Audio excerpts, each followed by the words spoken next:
చిరంజీవి నటించిన latest movie 'మనశంకర Varaprasad' box office వద్ద 400 కోట్ల గ్రాస్ వసూలు చేసి 2026 జాన్‌లో రిలీజ్ అయిన మూవీస్‌లో బిగ్గెస్ట్ బ్లాక్ బస్టర్‌గా ఇండియన్ మూవీగా నిలిచింది.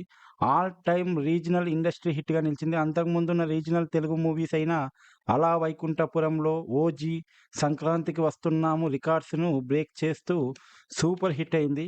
మూవీ కంప్లీట్ డీటెయిల్స్‌కి వెళ్ళే ముందు వెల్కమ్ టు మన ఛానల్ ఓయ్ మచా. Director Anil Ravipudi mass elements, family entertainment వచ్చిన ఈ movie Chiranjeevi comedy timing, energetic performance, Nayanthara జోడీ, వెంకీ కాంబో అన్నీ ఈ సినిమాకి ప్లస్ అయ్యాయి. సంక్రాంతికి ఈ మూవీ మళ్ళీ చాలామంది ఫ్యామిలీస్‌ని వింటేజ్ చిరు కోసం స్పెషల్‌గా వెళ్ళేలా చేసింది.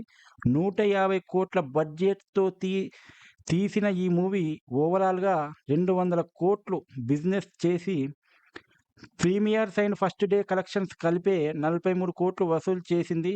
తర్వాత లాంగ్ వీకెండ్‌తో ఫస్ట్ వీక్‌లోనే 200 కోట్ల గ్రాస్ వసూలు చేసి ఓవరాల్‌గా 25 రోజుల్లో 400 కోట్ల ప్లస్ కలెక్షన్స్ వసూలు చేసింది.